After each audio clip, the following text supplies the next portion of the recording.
ଆଦର୍ଶ କହିବେ ମାୟାଙ୍କୁ, ମା ତମେ ଭଲ ଭାବରେ ଜାଣିଛ ମୁଁ ତମକୁ କେତେ ଭଲ ପାଏ, ତେଣୁ ଏସବୁ ଛୋଟ ମୋଟ କଥାରେ ତମେ କେବେ ଖାଇବା ବନ୍ଦ କରି ଦିଅନି। ତାପରେ ମାୟା କହିବେ, ମାକୁ ତୁ ଯଦି ଏତେ ଭଲ ପାଉଛୁ ତାହେଲେ ମା କଥା କ'ଣ ତତେ ଏତେ କାଟିଲା ଯେ ତୁ ନ ଖାଇ ନ ପିଇ ଏଠୁ ଚାଲିଗଲୁ। ପୁଣି ମୁଁ ନିଜେ କହିଲି ଚାଲ ମୋ ହାତରେ ବାଢ଼ି ଦେବି, ତଥାପି ତୁ ନ ଖାଇକି ଚାଲିଗଲୁ। ତାପରେ ଆଦର୍ଶ କହିବେ, ତମେ ବି ତ ମୁଁ ତମ ପୁଅ ନୁହଁ ବୋଲି କହିଦେଲ, ମୋତେ ବହୁତ କଷ୍ଟ ଲାଗିଲା ମା। ବଟ୍ ଆଇ ଆମ୍ ସରି, ମୁଁ କାଲି ତମ ପ୍ରତି ଯେଉଁଭଳି ବିହେଭ୍ କରିଥିଲି ସେଥିପାଇଁ ମୋତେ କ୍ଷମା କରିଦିଅ ମା। କିନ୍ତୁ ମା ମୋର ତମ ପାଖରେ ଗୋଟେ ରିକ୍ୱେଷ୍ଟ, ତମେ ପଲ୍ଲବୀଙ୍କ ଉପରେ ଯେଉଁ ସଜା ଲଗେଇଛ ପ୍ଲିଜ୍ ତାକୁ ଉଠେଇ ଦିଅ। ପୁଣି କହିବେ, କ'ଣ ହେଲା ମା ତମେ ଏକଦମ ଚୁପ୍ ହେଇଗଲ ଯେ, ପଲ୍ଲବୀ କ'ଣ ଏତେ ବଡ଼ ଭୁଲ କରିଦେଲେ? ତାପରେ ନୀଲମ ମନେ ମନେ ଖୁସି ହେଇ କହିବେ, ଆଣ୍ଟିଙ୍କ ଉପରେ ମୋ ମେଡ଼ିସିନ ଠିକ୍ କାମ କରିଛି ମାମା, ଦେଖ ଏବେ କେମିତି ମଜା ହେଉଛି। ତାପରେ ଗୌରବ କହିବେ, ପ୍ଲିଜ୍ ବଡ଼ ମା ପଲ୍ଲବୀକୁ ଆପଣ କ୍ଷମା କରିଦିଅନ୍ତୁ। ପୋଲିସ ଚାକିରିରେ ତ ଡ୍ୟୁଟି ତ ସେୟା ନା, ଘରକୁ ଯିବା ଆସିବାର ଟାଇମ୍ କିଛି ନଥାଏ। ତାପରେ ଆଦର୍ଶ କହିବେ, ଠିକ୍ ଅଛି ମା, ତ ତମେ ବି ଗୋଟେ କଥା କାନ ଖୋଲି ଶୁଣି ରଖ ମା, ଯେଉଁ ପଲ୍ଲବୀଙ୍କୁ ତମେ ଏତେ ଖରାପ ଭାବୁଛ ନା ତାଙ୍କରି କଥା ରଖି ମୁଁ ତମକୁ କ୍ଷମା ମାଗୁଛି। ସିଏ ହିଁ ମୋତେ ତମକୁ କ୍ଷମା ମାଗିବା ପାଇଁ ଗୋଟେ ପ୍ରକାର ବାଧ୍ୟ କରି ଦେଇଥିଲେ। ମା ଅନ୍ୟମାନଙ୍କର କଥାରେ ପଡ଼ି ପଲ୍ଲବୀଙ୍କୁ ଜଜ୍ କରନି, ଥରେ ଟିକେ ତାଙ୍କ ହୃଦୟକୁ ତ ଟିକେ ଦେଖ। ତମ ପାଇଁ ତାଙ୍କ ମନରେ କେତେ ଭଲ ପାଇବା ଅଛି ଆଉ କେତେ ସମ୍ମାନ ଅଛି।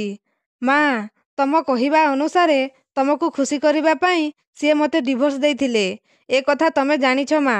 ସେହି ସମୟରେ ଯେଉଁ ସମୟରେ ସେ କହୁଥିବେ ଆଉ ଅଟକି ଦେବେ। ପରେ ପଲ୍ଲବୀ ପାଖକୁ ଯାଇ କହିବେ, ତାପରେ ବି ତମେ ପଲ୍ଲବୀକୁ ବହୁ ଭାବରେ ଆକ୍ସେପ୍ଟ କରିଥିଲ ମା, ତ ତମର ହଠାତ୍ ଏବେ କ'ଣ ହେଲା?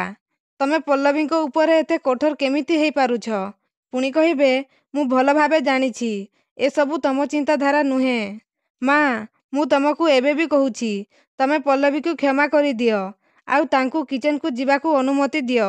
ତାପରେ ମାୟା କହିବେ, ଠିକ୍ ଅଛି, ମୁଁ ତ ଖୁସି ପାଇଁ ପଲ୍ଲବୀକି କ୍ଷମା କରି ଦଉଛି ଆଉ ତା ଉପରେ ଯେଉଁ ସଜା ଲଗେଇଥିଲି ତାକୁ ବି ମୁଁ ଫେରେଇ ନେଉଛି, କିନ୍ତୁ ତାକୁ ବି ମୋର ଗୋଟେ କଥା ମାନିବାକୁ ପଡ଼ିବ।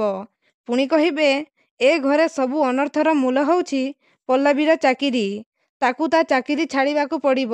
ଏମିତି କଥା ଶୁଣି ପଲ୍ଲବୀ, ଆଦର୍ଶ, ମମତା, ଆନନ୍ଦ ସମସ୍ତେ ଆଶ୍ଚର୍ଯ୍ୟ ହେଇଯାଉଛନ୍ତି। ତାପରେ ପୁଣି ମାୟା କହିବେ, ଯଦି ପଲ୍ଲବୀ ତା ଚାକିରିରୁ ରିଜାଇନ୍ କରିଦିଏ ତାହେଲେ ତା ଉପରେ ଲଗେଇଥିବା ସବୁ ସଜା ମୁଁ ଉଠେଇ ଦେବି ଆଉ ତାକୁ କ୍ଷମା ବି କରିଦେବି।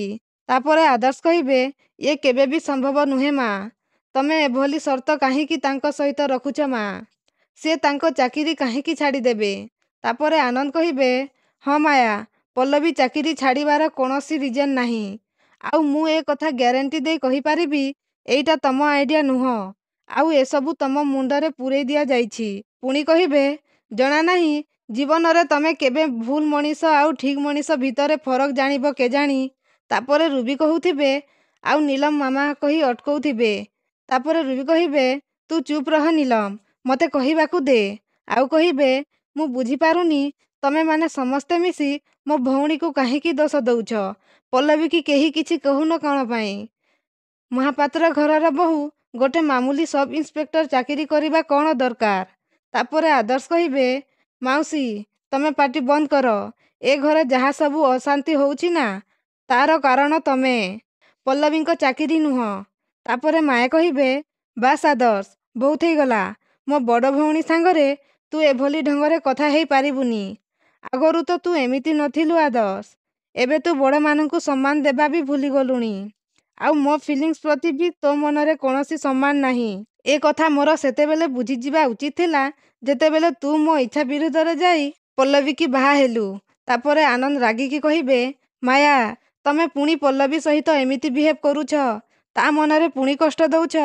ତାପରେ ବିନୋଦ ଆଉ ଗୌରବ ଆଦର୍ଶ ପାଖକୁ ଯାଇ ବିନୋଦ କହିବେ, ଆଦର୍ଶ କାନ୍ଦନି ବାବା।